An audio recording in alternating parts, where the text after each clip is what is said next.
Somos todos pecadores? Só os melhores. O pecado é uma criação humana? Não, a gente sofre com ele. A desgraça é um temor do ser humano? Com razão é. Pecados são relativos? Moralmente sim, mas para quem sofre não.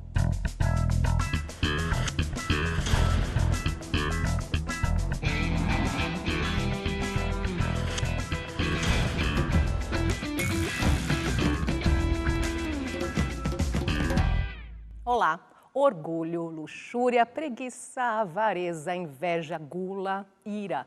Você já cometeu algum desses pecados? Esse é nosso tema de hoje, os pecados capitais. E como são 7, vamos precisar de 2 programas para tratar do assunto.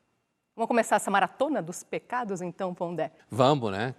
O risco é se a gente estimular o povo que segue a gente a ficar cometendo pecado por aí, né?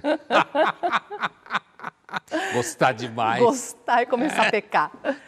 Para começar, o que é pecado? Então, olha, se a gente for buscar na sua origem, né? Não levando em conta interpretações modernas que existem, claro. No judaísmo enquanto tal, ou seja, no hebraísmo antigo, da onde vem o judaísmo e o cristianismo, pecado significa você errar o alvo. Você quer acertar numa coisa, você acerta na outra. Então, ao invés de você seguir a vontade de Deus, você faz outra coisa. O judaísmo enquanto tal não deu o mesmo tipo de atenção, se a gente for falar filosoficamente, ontológica para o pecado, quer dizer, uma discussão sobre qual é o ser do pecado, né? O cristianismo vai fazer isso. Se pegar autores importantes como Santo Agostinho, né? Que viveu entre o século IV e V, já era cristão, é óbvio, se é Santo Agostinho, né? Ele vai botar em circulação a ideia de pecado, que vai dominar muito tempo o pensamento cristão, tanto protestante quanto católico, de que o pecado de Adão e Eva, que eles cometeram rompendo com Deus, sendo orgulhosos, se transforma numa herança, como se fosse uma espécie de DNA, né? Uma herança que todos nós já nascemos pecadores, por conta de que somos descendentes de Adão e Eva, entende? Então, na origem, não no judaísmo enquanto tal, no hebraísmo, porque não tem toda essa bola, digamos assim, mas o cristianismo, quando ele encontra com a filosofia grega, aprende a falar do ser, né, do jeito que os gregos falavam.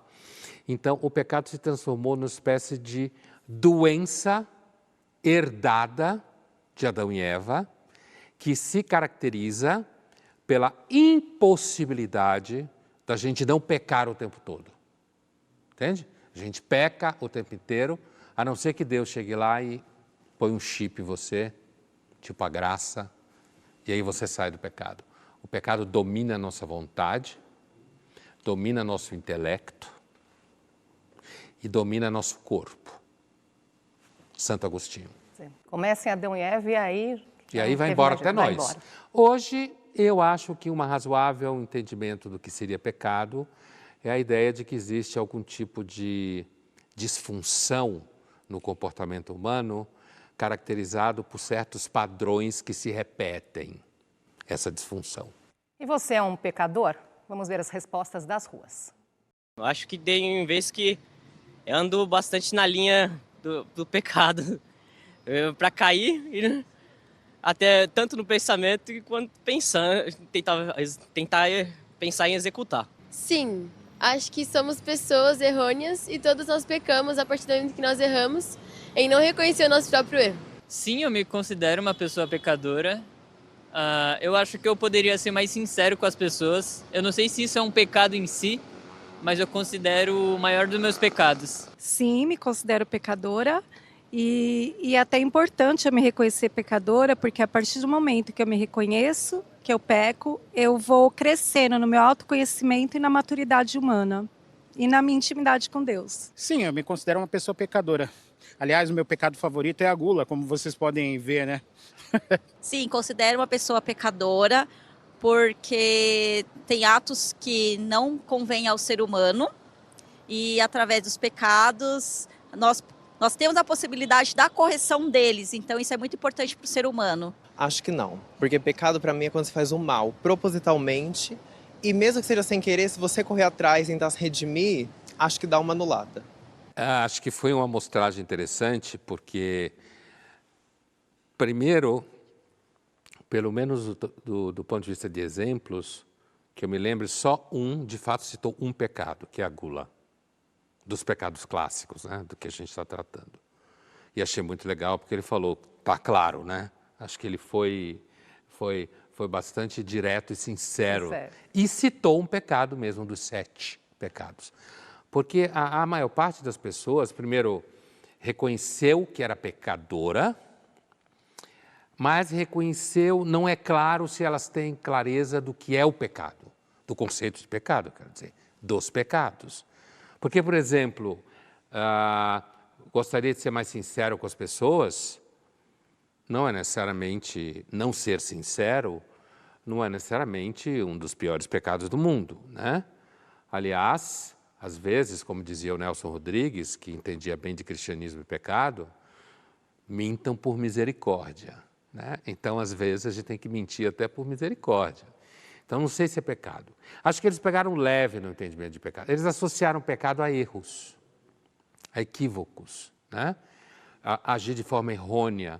O primeiro entrevistado falou quando estava falando de linha do pecado, achei interessante, porque me lembrou aquela frase muito antiga que é: a última pessoa que andou na linha morreu atropelada pelo trem. Né? Então, assim, essa frase, que é uma frase muito sábia, né? Sábia no sentido que é muito antiga, se repete, é a ideia de que se você andar muito certinho, você é atropelado pelo trem. Não dá para andar, né, na linha o tempo todo, né? Não dá para andar na linha o tempo todo. O último rapaz achei bem engraçado. Primeiro, ele foi o único que disse que não era pecador porque não fazia o mal, né? Eu imagino que ele tem uma ideia de mal como uma coisa assim mais séria, mais grave. Os outros, teve uns que falaram, não, porque se eu peco e reconheço, eu avanço no autoconhecimento, né? Então, são interpretações que, na realidade, elas são leves e associam o pecado a erro, e aí eu reconheci que errei. Eu gostei da anulada que o último entrevistado falou, assim, ó, você pecar, mas se você se redimir, dá uma anulada. Dá uma anulada. Essa é uma afirmação teológica seríssima. Para abafar o caso, né? Se você se redimir, dá uma anulada. Agora, Pondé, você comentou que Santo Agostinho foi quem trouxe essa reflexão. Sim. Sobre o pecado. Mas como é que surge essa organização? São 7 pecados, isso é pecado? Antes do Agostinho já começa a aparecer reflexão sobre o que seria pecado, agir contra a vontade de Deus, se a gente era livre ou não para se libertar do pecado. Agora, Agostinho foi o maior desse período. Foi ele que organizou, inclusive, 3 concupiscências, que são 3 pecados, para facilitar a conversa. O pecado da carne, né, do corpo, o pecado do intelecto, né? Ficar pensando só besteira, ao invés de pensar coisa séria, e o pecado da vontade, que é o orgulho, né? Que é o tal do orgulho. Depois do Agostinho, isso continuou a circular no âmbito culto da igreja, ali continuou a se refletir sobre o pecado, né? Nas suas variadas formas. Essa versão que a gente tem é do São Tomás, que vive no século XIII, que é um dominicano, dos maiores filósofos do cristianismo e da Idade Média, né? Muito influenciado pelo Aristóteles. É ele que, então, dá essa formação, porque o São Tomás, como é aristotélico, então ele é sistematizador. Então ele sai organizando e ele chega assim, esses são 7 pecados capitais. Capital aqui significa de cabeça, são as cabeças dos pecados, entendeu? É daí que vem isso do latim, a cabeça. Cada um deles vai se desdobrar em várias formas de comportamento pecador. Vamos ver uma cena da série The Good Place e a personagem acredita ter sido enviada por engano para o paraíso. Wait, I don't get something. I know why Jason and I were sent here, but why Tahani? Oh yeah, didn't you raise like $1,000 for charity or whatever? 60 billion, actually. So. Oh. But it didn't matter. Because my motivations were corrupt. I didn't care about helping the people I raised the money for. I just wanted to prove my parents wrong and stick it to my sister, get fame and attention.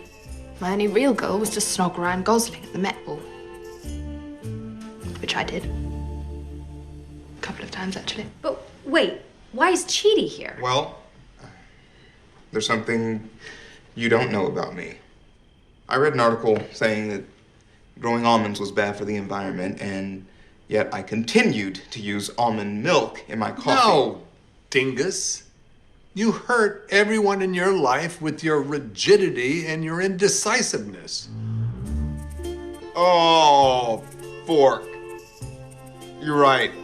Every friend, every girlfriend was driven nuts because I couldn't do anything. I missed my mom's back surgery because I had already promised my landlord's nephew that I would help him figure out his new phone. I made everyone miserable. I mean, all this hard work, all the planning, all for nothing. It really sucks. Muito interessante a cena, inclusive a menina que teria doado não sei quantos bilhões para a caridade, que ela fala isso e aí ela começa a fazer um exame de consciência, né? Apesar que é uma cena cômica, de uma série cômica, a apresentação do processo que ela faz é bem típico da reflexão sobre o pecado, bem típico. E, inclusive, no plano da motivação, né? Porque ela faz uma boa ação, doa dinheiro, não sei quantos bilhões e milhões de dólares para a caridade, mas a motivação era provar que é muito boa, todo mundo achasse ela importante. Ou seja, no fundo a motivação dela foi vaidade, né? Isso, Andresa, dá uma discussão entre teólogos e filósofos que é a seguinte: se eu dou dinheiro para a caridade, e por isso ajudo um monte de gente, mas eu doei porque eu sou vaidoso, eu quero que todo mundo fale que eu sou legal, né? Tá valendo? Como ato de bondade?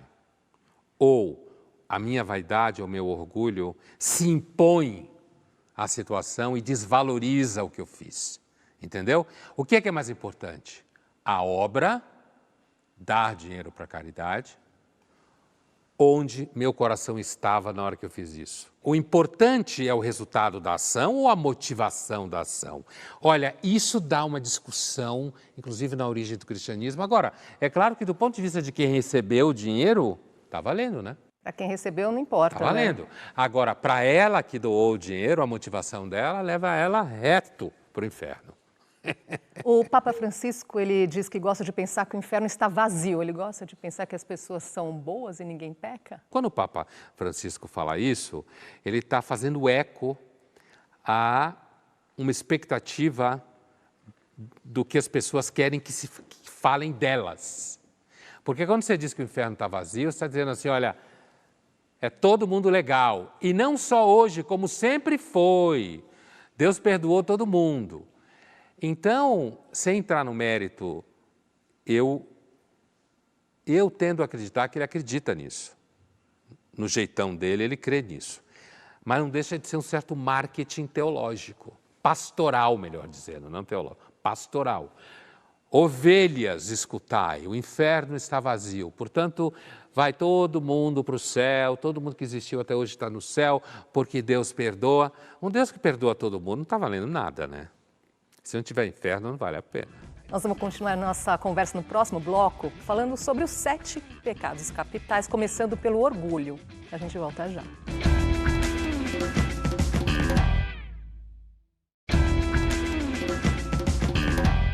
Voltamos a conversar sobre os 7 pecados capitais.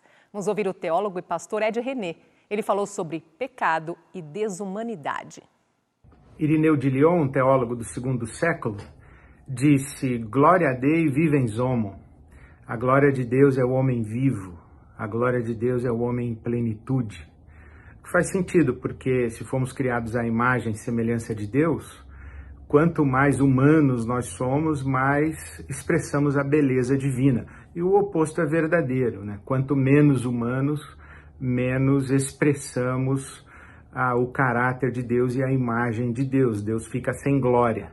Então, pecado é tudo aquilo que é desumano, tudo aquilo que é desumanizador, tudo que desumaniza. Quando eu me comporto como menos humano ou quando eu trato alguém como menos humano, isso é o pecado.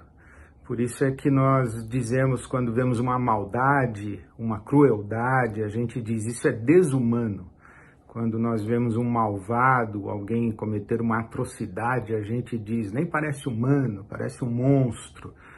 Então, para nós, essa ideia de desumanização, de desumanidade, está relativa e referente ao pecado. Aliás, o Charles Chaplin falou sobre isso, né? Não sois máquinas, homens é que sois, denunciando essa redução do humano a uma peça da engrenagem produtiva.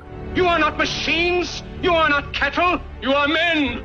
Então, sim, existe pecado hoje em dia, infelizmente existe muito pecado, porque existe muita maldade, existe muita desumanidade e muita desumanização. Seres humanos escravizados, seres humanos vendidos como mercadoria, seres humanos coisificados, seres humanos objetificados para o prazer abusivo. Então a lista é longa, nós somos muito criativos na nossa desumanidade. A boa notícia é que Deus é muito criativo também e superlativamente criativo na sua capacidade redentora. Por isso que apesar do pecado, apesar da desumanidade e da desumanização, existe tanta beleza no mundo. Graças a Deus e graças a nós, né? Desde a referência em que se nós somos feitos à imagem de Deus, e se Deus é bom, generoso, amoroso, né? Como o cristianismo assim o entende, né? Claro que nem toda religião tem essa compreensão dos seres divinos, mas se Deus é amoroso, generoso, e nós somos feitos à imagem dele, no fundo o que Deus quer é que a gente seja cada vez mais a imagem dele, que ele chama de vivo, né? Ao mesmo tempo, no final, ele fala que Deus é superlativamente criativo. Então a gente percebe aí um raciocínio que sai de uma questão teológica, vai até uma outra conceito teológico e no meio desenvolve o entendimento de que a gente não pode deixar de entender um conceito, no caso pecado, sem levar em conta as transformações históricas e as épocas em que se vive. Portanto, continua havendo pecado, como ele mesmo diz, toda vez que há maldade, toda vez que há crueldade, ele aproxima do senso comum, quando alguém diz assim, isso é desumano, ele está dizendo assim, está em nós a capacidade de perceber que quando a gente age de uma forma má, a gente não está sendo humano. Então, quanto mais humano a gente é, mais próximo de Deus a gente está. Tem um entendimento teológico aí. Tanto que ele fala, graças a Deus existe beleza no mundo e também a nós mesmos. Graças a nós mesmos. Agora, para Santo Agostinho, o pior pecado é o orgulho, também chamado de soberba, vaidade. É o pecado original de Adão e Eva? É aí que começa o problema? Esse é um entendimento muito comum de que é o pecado original de Adão e Eva, no sentido de que, bom, o Agostinho acha que é, né? O Agostinho acha que é. Às vezes aparece, essa ideia aparece como vaidade, às vezes parece como soberba, né? A vaidade se desmembra também na ideia do orgulho físico, como se costuma dizer. Mas o que está no foco do orgulho de Adão e Eva, que a palavra vaidade representa muito bem, é porque Adão e Eva, quando rompem com Deus, eles percebem que eles são vazios, que eles não têm, eles dependem de Deus, eles são nada. Que vem da origem da palavra, inclusive, não é? Vaidade, sim. Que Vazio. vem da vanitas, quer dizer, é tanto vaidade quanto vanidade, quanto vão. E isso tudo significa algo que é vão, não tem substância, é vazio. O problema de Adão e Eva não é nem tanto a vaidade física, né? Nem essa questão. Mas o problema é de que quando eles percebem que deu ruim com o que eles fizeram, ao invés de reconhecerem, eles negam. Aí está o orgulho. Eles negam.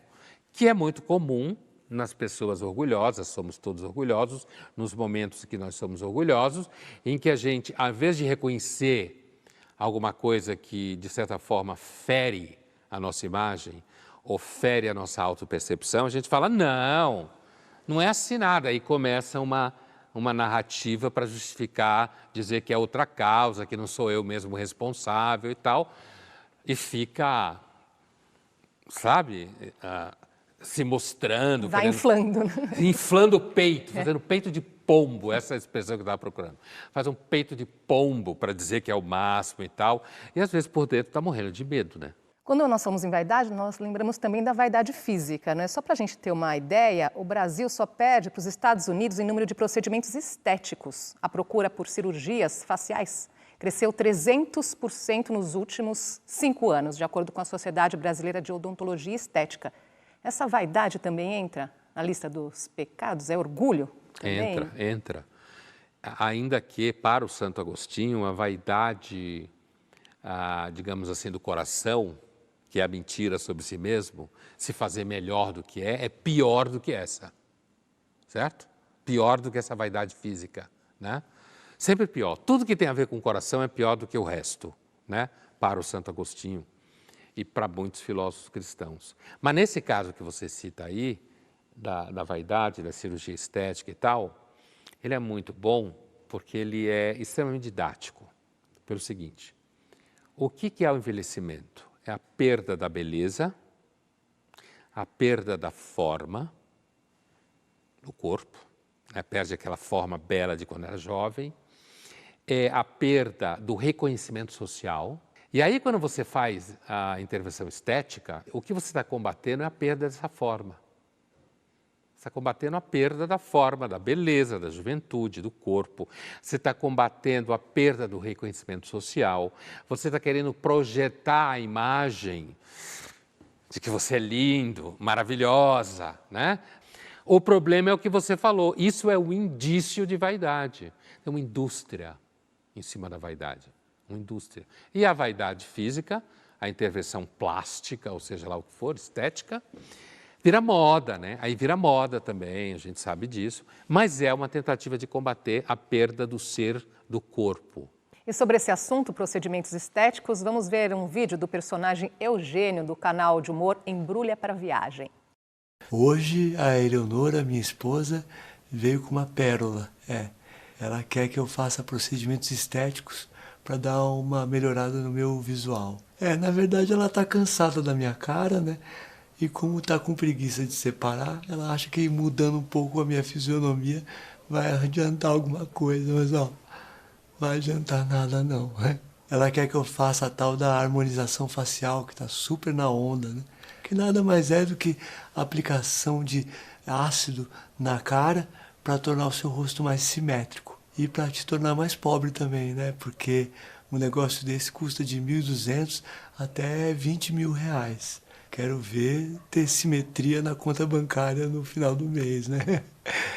Não dá. Outro procedimento que eu acho meio bizarro é o tal do preenchimento, né?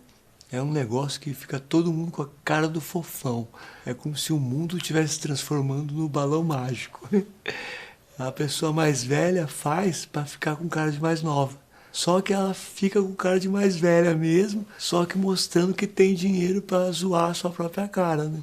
E a pessoa mais nova também faz, eu não sei bem para quê, e fica com cara de mais velha, que quer ficar com cara da mais nova, enfim, fica todo mundo igual, né? Com aquela cara meio de um cruzamento entre o Amaury Júnior e a Rosana, que cantava Como uma deusa, né?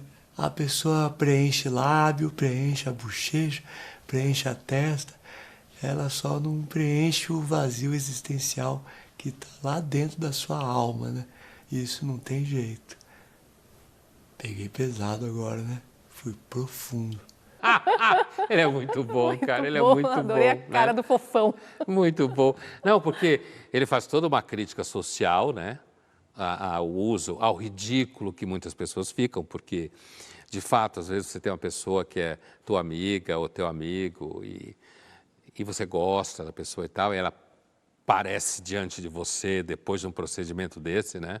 E aí ela sorri, e quando ela sorri, parece que tudo sai do lugar, né? O rosto parece que sobe, a boca vem na testa, né? E aí você, claro, é a tal mentira misericordiosa do Nelson, né? tá ótimo, super legal e tal, né? Acho que valeu. Ele pega isso, ele ainda brinca com a história da mulher dele que pede para ele fazer isso, porque na realidade ela está com preguiça de separar, então ela quer mudar a cara dele, né? Ele diz, não vai adiantar, né?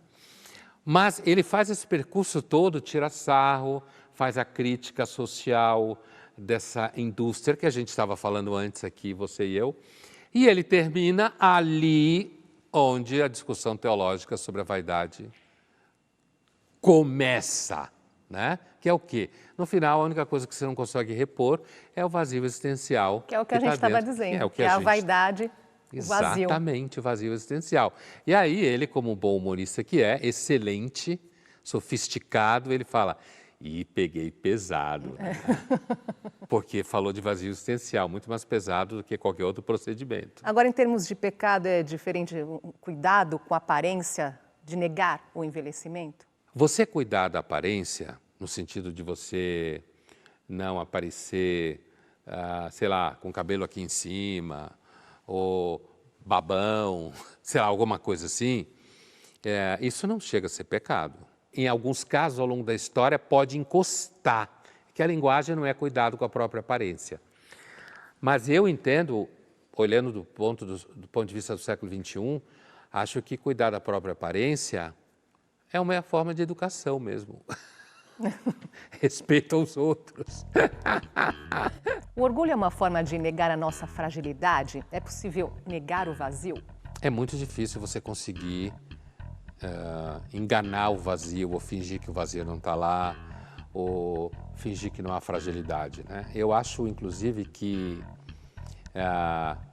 essa é uma característica que atrapalha muito a vida. Nesse sentido, eu acho que, inclusive, os homens tendem a sofrer mais com essa característica do que as mulheres. As mulheres, talvez pela história, desde a pré-história, parto, sabe, menstruação, mais fragilidade física, as mulheres aparentemente lidam melhor com isso e os homens têm que fingir que não sofrem com nada, né? Que tudo se resolve, o tal do peito de pombo lá. Mas qualquer pessoa que pense, inclusive psicologicamente, no sentido moderno da expressão, acho que vai dizer que talvez uma das formas de você diminuir o inferno, que é o orgulho, porque o orgulho é um inferno, né? Porque você fica o tempo inteiro tendo que mentir sobre si mesmo, né? Tendo que fingir que não está sofrendo, tendo que fingir que está ótimo. Uma das melhores formas é, sem dúvida nenhuma, você, vou usar um termo aqui bem da psicologia moderna, integrar a fragilidade. Integrar. Fazer parte da personalidade no sentido de... Porque, inclusive, sendo ser humano, pelo amor de Deus, né? A fragilidade está em toda parte, Quem né? que não tem, não é? O tempo todo, física, psicológica, espiritual, né? Todo tipo de... econômica, todo tipo de fragilidade. Não significa cultuar, significa saber que... E, além do mais, às vezes, quando você é capaz de fazer isso num dado momento, você fica mais leve. E no próximo bloco, a luxúria, o pecado da carne. Não saia daí.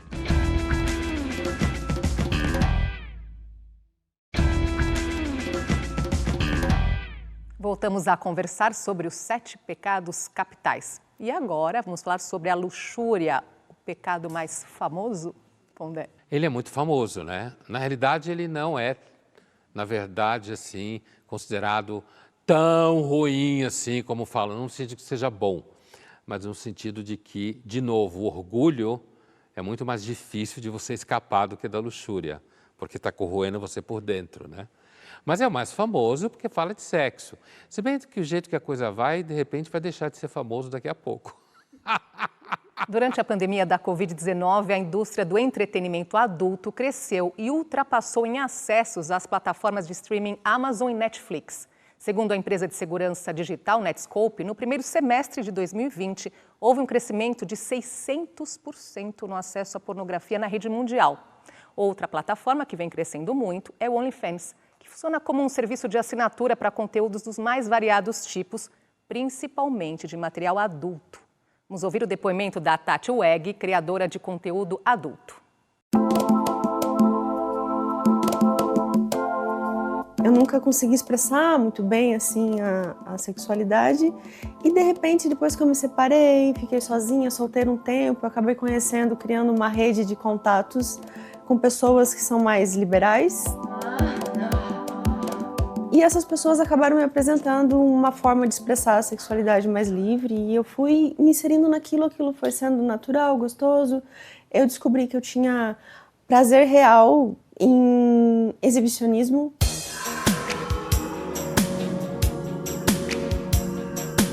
Eu entrei nesse ramo do entretenimento adulto no momento de crise financeira, a pandemia acabou me atingindo também.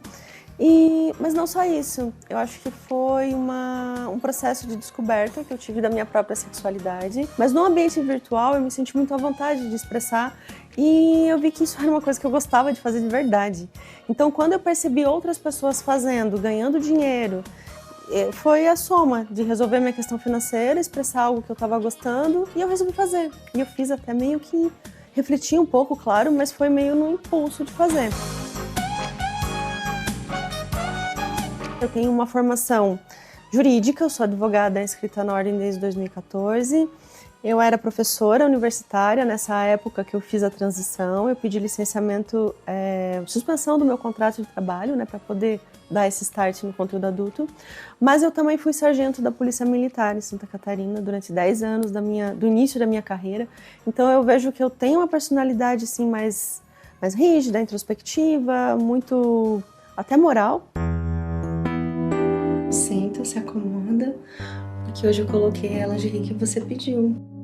Tem muita gente que gosta de ver. Acho que a curiosidade pelo que a outra pessoa vive na intimidade, principalmente sexual, é uma coisa inerente do ser humano, né? Não é à toa que a indústria é bilionária, que os sites dessa natureza são os mais acessados do mundo e no Brasil é o tipo de conteúdo mais acessado na internet. Mas eu tenho um aspecto da minha personalidade que é um aspecto bastante aflorado. Então, quando esse aspecto vem, eu quero fazer tudo.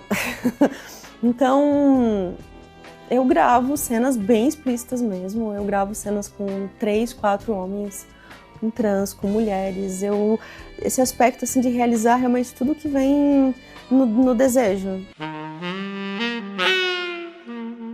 Eu apresento nas minhas plataformas tudo aquilo que eu gostaria de expressar na minha vida sexual com liberdade, mas que até ontem na história da minha vida eu acabava me privando por medo de julgamento do que as pessoas fariam. E ali eu encontrei um espaço para viver e para compartilhar e talvez para inspirar pessoas a serem mais autênticas e a viverem essa liberdade de uma forma mais liberta mesmo, né?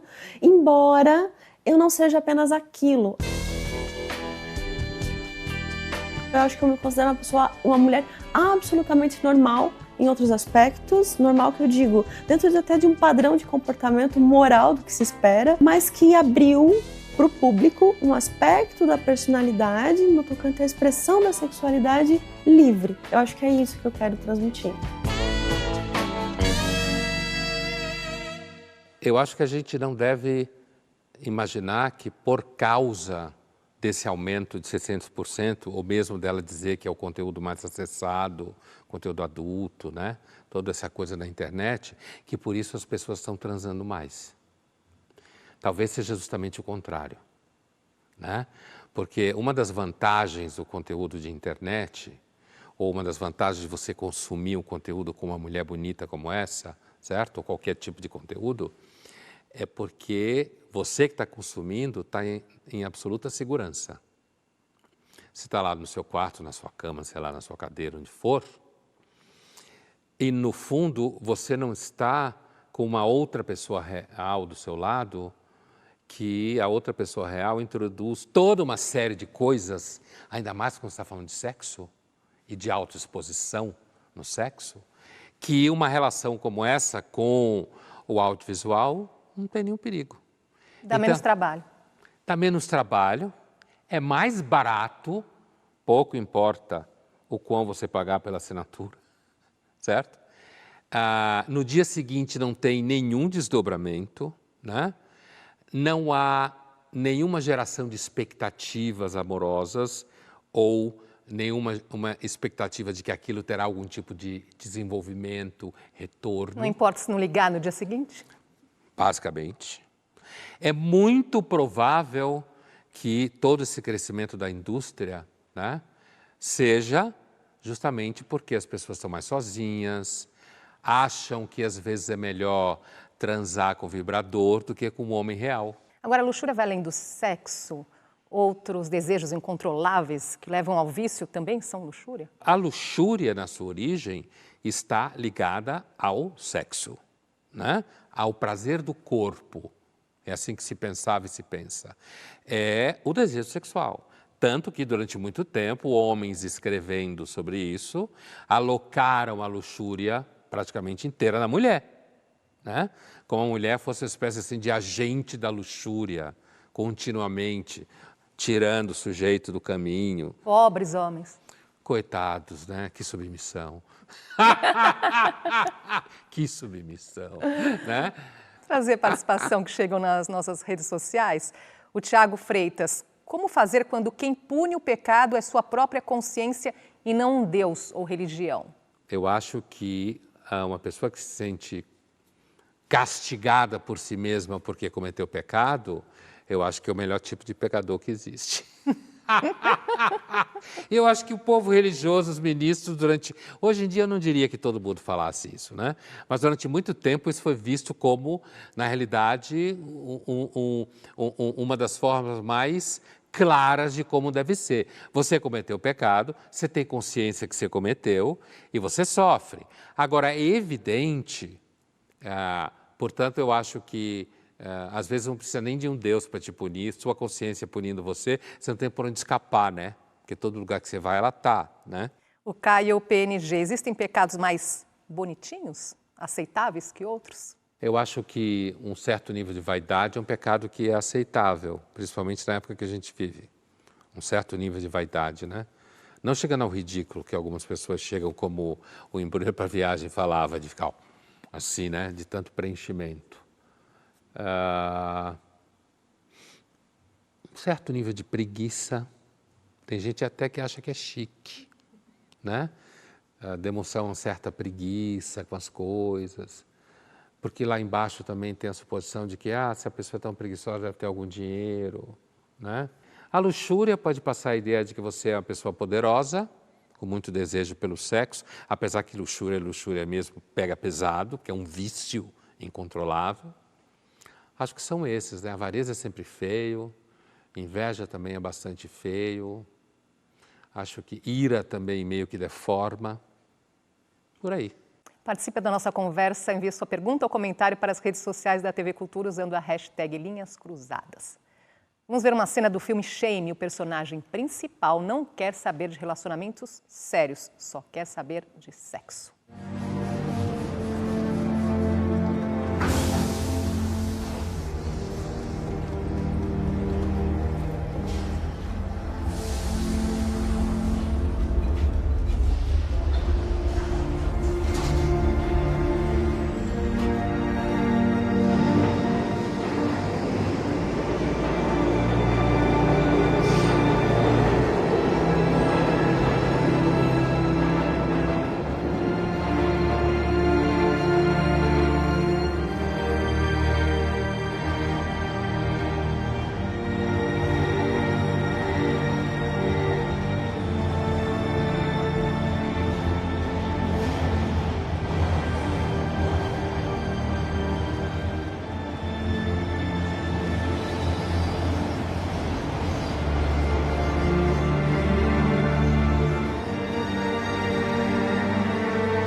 Essa é uma das grandes cenas desse filme, que é um grande filme, né, sobre o assunto. Primeiro aparece claramente, ao longo do filme, como ele é um verdadeiro escravo do desejo sexual dele o tempo inteiro.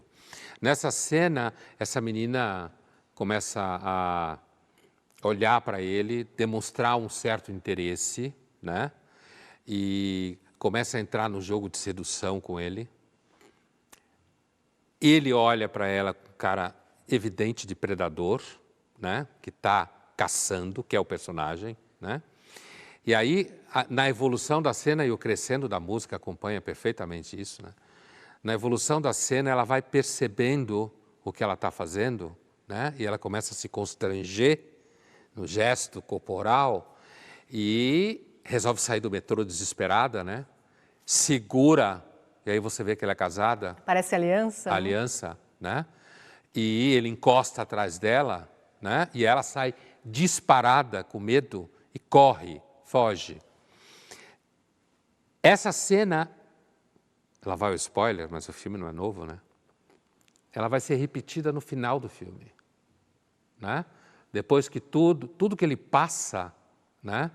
A agonia, o sofrimento, o desespero todo, envolvendo inclusive a irmã, né? E ele encontra com ela no metrô de novo, com essa moça. E ela fica toda feliz quando encontra com ele, e ela começa a mexer no dedo para mostrar que tinha se separado. Mas ele não é mais o mesmo. Então ela não encontra aquele cara que ela encontrou aí. Ele estava em outra vibe, inclusive profundamente deprimido. Ele estava profundamente deprimido, né? Mas a cena é perfeita para mostrar, inclusive, a beleza da luxúria. E no próximo bloco, mais um pecado capital, a preguiça. A gente já volta.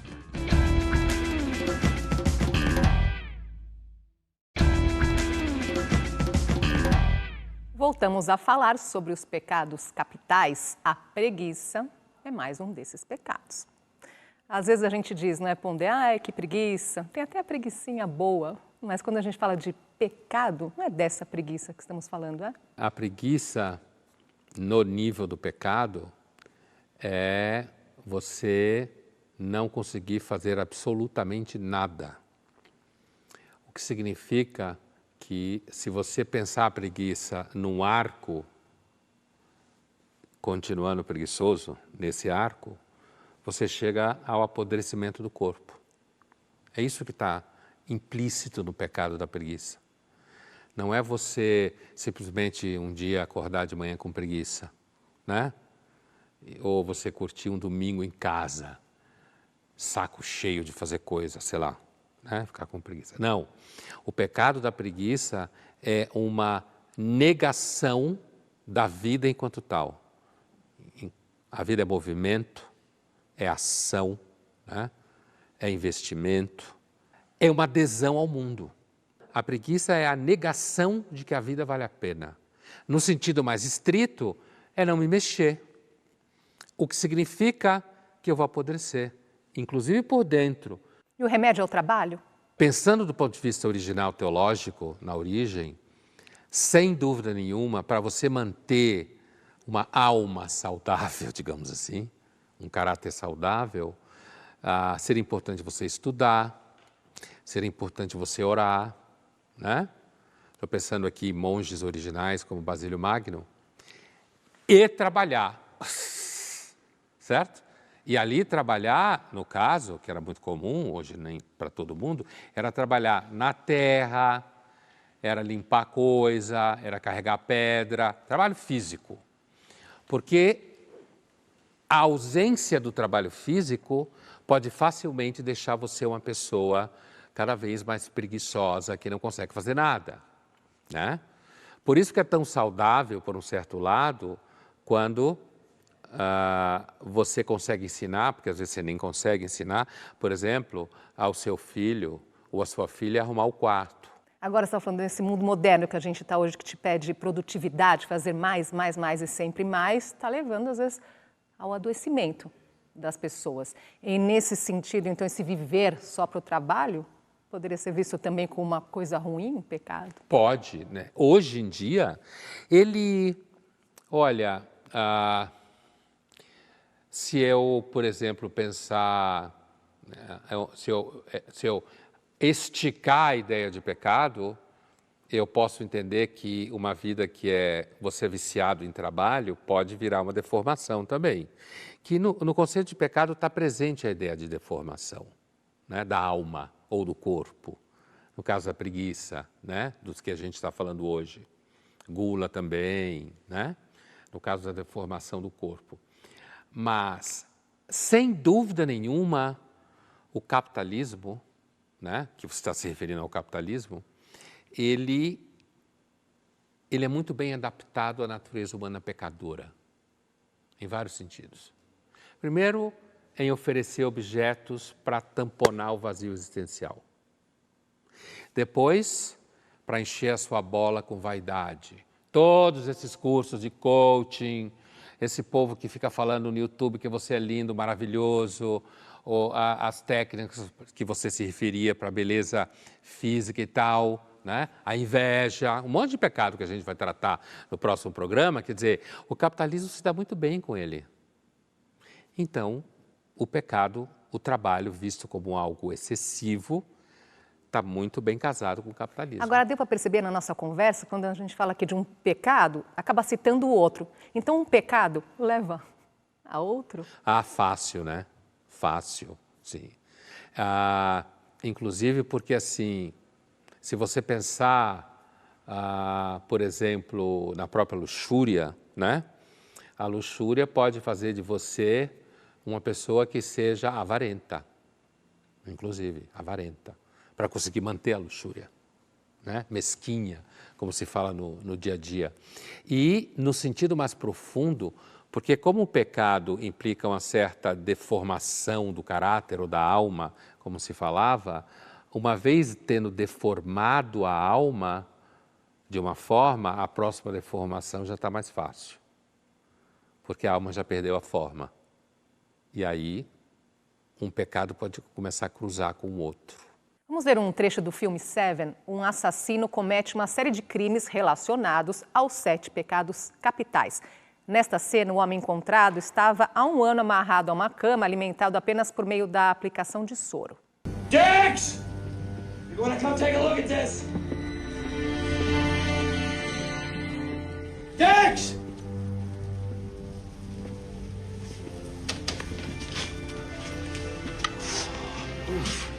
Jesus. Victor? What the hell? That's just Victor. Call an ambulance. The fuck is this? Versus be more like it. Also forensics. What's going on here, California, Sarge? Get your people out of here. Go on now, go. No one touches anything. It's some kind of friggin' wax sculpture or something. Sloth.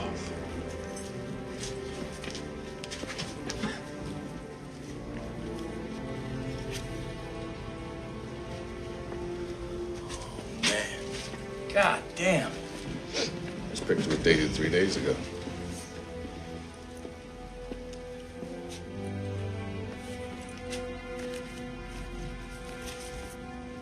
This must be the first one. Look. It's dated exactly 1 year ago today. I got a hair sample, I got a stool sample, I got piss, I got fingernails. He's laughing at us. You got what you deserved. He's alive!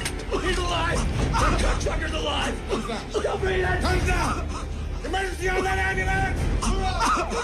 Esse serial killer do filme, ele domina muito bem a temática teológica, que é o que faz com que esse filme não seja um policial de serial killer comum.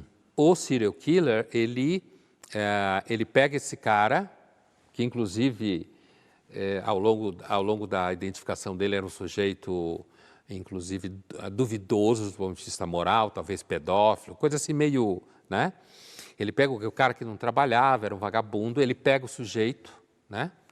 E ele amarra e ele vai alimentando minimamente o sujeito, tira fotos, tem toda uma coisa anterior que eles achavam que estavam chegando na casa do assassino, né? Porque eles foram levados a isso. E o assassino, exatamente 1 ano antes, Ele tinha começado a fazer isso, um ano depois eles chegam lá, o cara continua vivo, mas está podre. E aí tem uma conversa no final do filme, né, em que o policial vira para ele e fala, e aí isso, porque você pensa essas coisas todas aí, então isso justifica você ter matado tantas pessoas inocentes, e aí, que é o Kevin Spacey, né, que faz o papel do assassino, ele vira e fala, inocentes? E aí ele começa. Aquele cara que quando comia você não conseguia comer, tinha nojo do tamanho que ele era, porco, que a comida caía pela boca. Aí ele vai, né? Cara, você acha justiceiro, né? Ele se pensa como um justiceiro de Deus. E ele vai explicando, dizendo, não, ninguém é inocente. A gente vai descobrir ao longo do filme que nem ele mesmo, o assassino, né, é inocente, se acha como inocente. Então, o discurso dele é, olha, o mundo é dominado pelo pecado, ninguém mais dá bola para coisa nenhuma, ninguém assume responsabilidade, está todo mundo à deriva, e ele então resolveu marcar e fazer com que todo mundo tomasse consciência disso com o que ele faz. O Brad Pitt, que é um jovem policial orgulhoso e tal, ele não respeita nem um pouco o assassino. Acha que é um maluco, doido e tal. O Morgan Freeman, que está perto da aposentadoria, que é o homem sábio, apresentado como homem sábio. Mais experiente. Mais experiente, respeita o assassino. Não porque o sujeito é bom, ou porque o que ele está fazendo, ele tem alguma razão, né? Porque o mal é algo que você deve respeitar. Essa é a questão. E nisso o filme é profundamente cristão. O mal é alguma coisa que você deve respeitar. Por quê? Porque ele é muito poderoso e ele está em toda parte. Ai, que preguiça, é a famosa frase de Macunaíma do romance de Mário de Andrade. Quem é que nunca disse isso, não é? Tem um trecho do livro que diz, a máquina era que matava os homens, porém os homens é que mandavam na máquina. O mundo moderno está precisando de um pouquinho de preguiça? Eu acho que a preguiça devia começar por as pessoas pararem de querer tanto progresso, tanto sucesso, tanto dinheiro, né? Tanta felicidade. E aí, quem sabe, chegaria numa preguiça que fizesse com que a gente não inventasse máquinas, inclusive para matar os outros, obrigar elas a trabalharem demais. Acho que devia começar por uma preguiça de querer ser feliz. Talvez ajudasse. Por hoje é só, mas na semana que vem nós continuamos nossa conversa sobre os 7 pecados capitais, os que faltaram: gula, avareza, ira e inveja. Até lá!